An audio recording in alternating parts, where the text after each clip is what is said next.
Sir, ಈಗಾಗಲೇ ನೀವು ಕೇಳಿದ್ದೀರಿ, ಮತ್ತು ಸಾಕಷ್ಟು ಹೋರಾಟಗಳನ್ನ ನೀವು ಕೂಡ ಮಾಡ್ಕೊಂಬಂದಿರೋದು. ಪರಿಷ್ಠ ಜಾತಿಗಳ ಪರವಾಗಿ ನಿಂತ್ಕೊಂಡು ಒಂದಷ್ಟು ಹೋರಾಟಗಳು ಮಾಡ್ಕೊಂಬಂದಿದ್ದರು.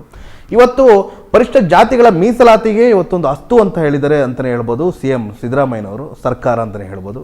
ಸೊ ಇದಕ್ಕೆ ಮೊದಲನೇದಾಗಿ ಎಷ್ಟು ನೀವು ಒಬ್ಬ ಹೋರಾಟಗಾರರಿಗೆ ಎಷ್ಟು ಖುಷಿ ತಂದಿದೆ ಸರ್?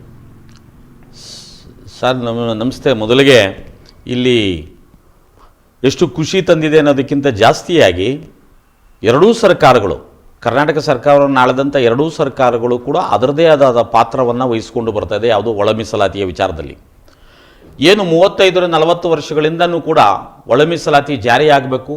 ಯಾವ ಸಮುದಾಯಗಳು ಆರ್ಥಿಕವಾಗಿ, ಶೈಕ್ಷಣಿಕವಾಗಿ ಮತ್ತು ಸಾಮಾಜಿಕವಾಗಿ ಹಿಂದುಳಿದಿದ್ದಾರೋ ಅಂಥವರಿಗೆ ಪ್ರಾತಿನಿಧ್ಯ ಸಿಗಬೇಕು ಅನ್ನುವಂಥ ಬಾಬಾ ಸಾಹೇಬರ ಆಶೀರ್ವಾದದಿಂದ, ಬಾಬಾ ಸಾಹೇಬರ ಆಶಯದಂತೆ ಈಗೇನು ಹೋರಾಟಗಳನ್ನ ಮಾಡ್ಕೊಬರ್ತಿದ್ದು ಅವೆಲ್ಲವನ್ನೂ ಕೂಡ ಏನು ನಮ್ಮ ಸರ್ಕಾರ ಇವತ್ತು ಒಂದಷ್ಟು ಫಲಿತಾಂಶವನ್ನು ಕೊಟ್ಟಿದೆ.